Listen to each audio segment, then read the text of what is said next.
Hi, I'm Sarah Cowgill, along with Graham Noble, Andrew Moran, Scott Cosenza, and Joe Schaefer. And this is the Conservative Five, Liberty Nation's online TV news program.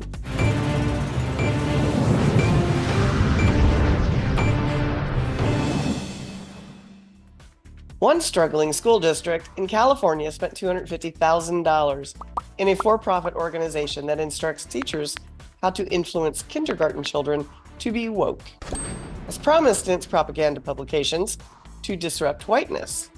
How that assists children with literacy or numeracy concerns parents and teachers alike, as the 3-year program has introduced an all-new low in test scores, assigning the philosophy of abolitionist education. Woke kindergarten, the business, is not shy in proclaiming its overall mission: radicalize. So, the young revolutionaries are set on the path to societal upheaval and radical progressive politics, but not necessarily the road to the 3 R's. The school district in question, Hayward Unified, located in the San Francisco Bay Area, is now reeling from plummeting scores in math and language arts, the lowest they've ever had. Joe, please give us a rundown on this whole mess. I think the best way to give a rundown is to quote your excellent article that you wrote on this subject.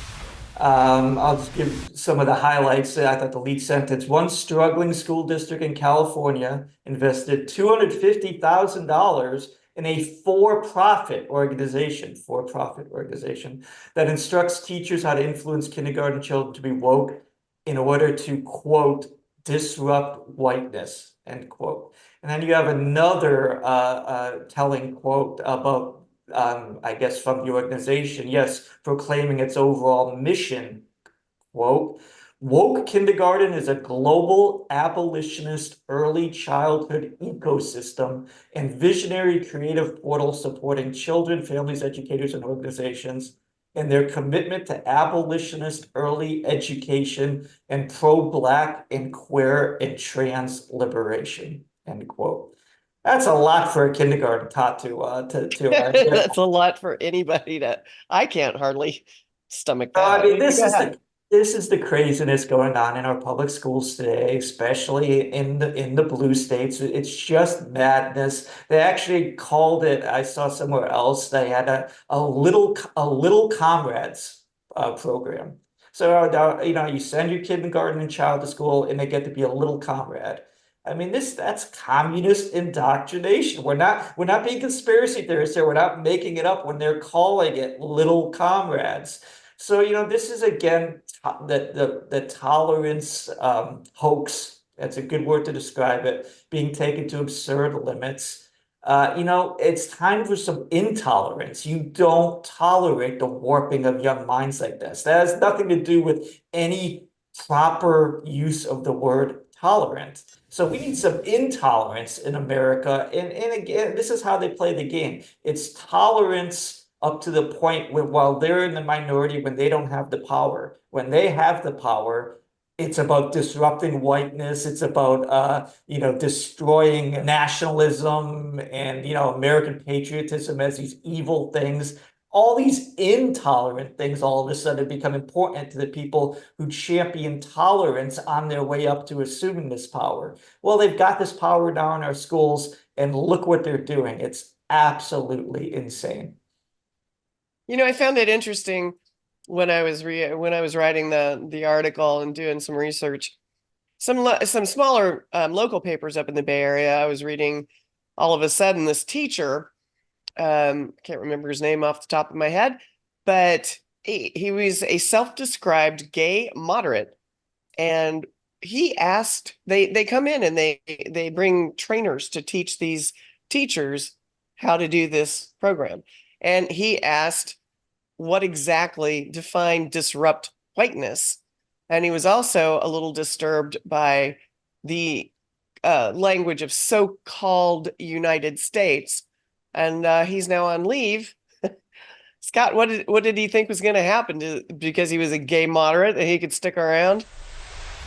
Well, inflation isn't only affecting money and the U.S. dollar, but it also affects victimhood kind of bona fides. You know, it used to be that a gay man in the United States could was atop the victimhood mountain, and he could expect not to get fired over comments that went against the grain. But now, I guess you have to be maybe a trans woman of color. That's still where we are. And a communist, They apparently. they can still say whatever they want, no matter what, not get fired. But I suspect that's what it is. Probably a mostly, Caucasoidal type, and it's just, the, in the world today, being gay is no longer, It's not cool. getting your free speech rights are still removed. But I wanted to get back very quickly to what Joe said about, what we need is intolerance to these ideas, and I would just hasten to add what we need is separation of school and state. The problem here is that we have government schools that are taking money and children from people and instilling these disgusting ideas into them. And people are free to instill their own disgusting ideas into their children if they choose. The odious part comes when they steal the money and the children, and do it to other people's children. And all Right. people can fix this if they just demand that we separate school and state, both from the conservatives who liberals wish to not have their kids indoctrinated with, I don't know, pro-military USA messages or anti-abortion or whatever it might be. And then the opposite, we can be free from all these impositions on our children. Just go ahead and separate school and state, and let, school's too important to leave to the government, right? I mean, Yes. We have one panelist today, Andrew, who's a parent, has school-age kids. Tell me about what happens when your kids come home and say, "Dad, guess what the woke spelling word of the day is?" And it's some crazy thing. I mean, what are you going to do? I mean, Canada's way more liberal than we are. Well, we're fortunate because our kids are in private school. They're not revealed to this kind of nonsense as much as the government school kids are, but they still have to follow some of the mandates from the government education system. Otherwise, they get shut down. But overall, you still see this stuff in private schools all over our neighborhood. You need a separation of school and state. When you have government educations, not only are they instilling this propaganda, they're making them stupider. I mean, you look at all of the grades, whether in the United States or Canada, and it's been just on a downward trend because they focus on all these things except the very basics of reading, writing, and math. And, I may go on a tangent here, but this all stems from the idea of play-based learning, where you have to play in order to learn, and all this stuff that's proven not to be effective. What's effective is doing what they did back, before the war. Teach them the very basics of reading, writing, and math. If it's not working, go back to the basics, and nothing is working right now in the United States or Canada. The only reason why the grades are higher than what they would be is because of immigration. Immigrants who come to this country, Canada, the United States, they don't share these values that leftists do. A kid from Pakistan who's getting 100%, his parents are focused on those very things that we're talking about. They're not worried about, having the L's with the G's, the B's, and the T's. They don't care about things. They don't like those things. The neighborhood we are, it's very minority based in our neighborhood. And every parent I speak to, they don't like what's being taught with the L's and the G's and the B's and the T's and then all this other wokeism. So it just frustrates me to no end. And you can just you can set up powder gag if you ask me anything education based, because I cannot stand what our kids have to be exposed to when they eventually go into the government school system. And after the pandemic, you saw the explosion of homeschooling, private schools, charter schools, because during the pandemic, when the kids were being taught on Zoom, the parents had a peek into what was being taught, and that outraged them to no end. And now they're trying their best to move on. But in an inflationary environment, it's hard to achieve. The Hayward School District people, they claimed it was helping disadvantaged students learn more. And I can't see how this is a paid-for curriculum going to help disadvantaged students. Graham, what do you think? Yeah, no, that's complete nonsense. I mean, they throw out the words, the progressive left has a whole bunch of words that they love to use and that they know that kind of trigger certain emotions in people. And so they throw out the word, disadvantaged. And they think that people are all automatically going to say, "Oh, well, okay, if it's helping disadvantaged students, then it must be okay. Let's move on. We're happy now." But of course, what this really is all about, and everyone's saying, well, isn't this what a terrible effect this is having on the grades and the actual standard of education these children are getting? Well, look, there's a reason why the progressive left has always been against school choice, and has always been against the idea of parents being able to send their children to the school that they think is best for their children. There's a reason why they're against charter schools. There's a reason why during the pandemic they closed down the schools. It was like pulling teeth to get them to reopen the schools.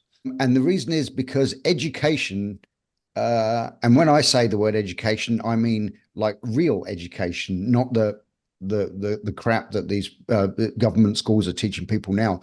But a good education is the enemy of the progressive left. They do not want kids to be educated, because educated people and people who have been taught to use their minds and think critically and think for themselves, these people are much harder to control. And what they want is they want total control. They want to churn out generations of sheep, generations of people who have absolutely no idea what's going on and have no interest in finding out what's going on, because they've just been indoctrinated to, repeat certain mantras and think certain thoughts and then do what they're told. And that is the entire point of this progressive left's education, is that the last thing they want is actual education.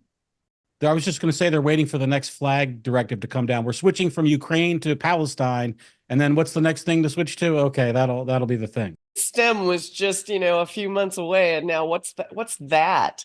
That's not progressive. Let me give you really quickly. I wrote up an article about euthanasia in the United States. There are 19 state legislatures that are going to be taking it up this year, and so this is the next woke thing around the corner. Euthanasia, as it stands in America today, is white privilege, because you have to spend the money on the drugs yourselves. It's not covered by insurance and Medicaid or whatever. And they actually said, this was in an article in the New York Times quoting one of the major proponents, organizations of euthanasia, Black Lives Matter is about being able to have physician-assisted suicide. So that's the next one coming around the bend, just in case you're wondering. The right to kill yourself in a hospital is, people of color are oppressed because they're not allowed to do that.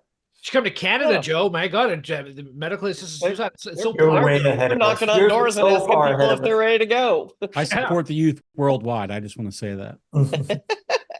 All right, guys, we got to close this one down.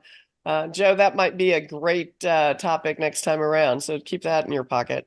It is important for every child to feel included, but to take education away in lieu of progressive radicalization means less learning in reading, math, science, and history. Let's not do that in America.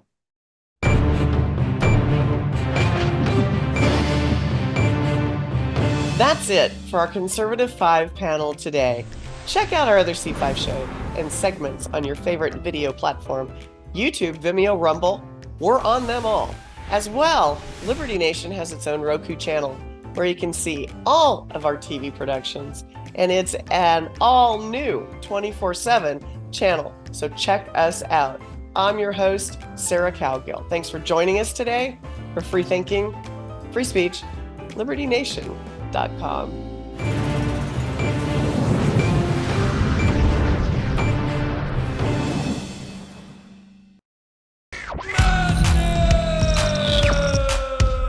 Don't get caught up in the media madness. Join our movement for free thinking and free speech at LibertyNation.com. Publishing news and analysis 24/7 with original articles by our team of authors who tell it like it is. Join us each week for online TV shows, The Uprising Podcast, and Liberty Nation Radio. We believe in free thinking and free speech. We are LibertyNation.com.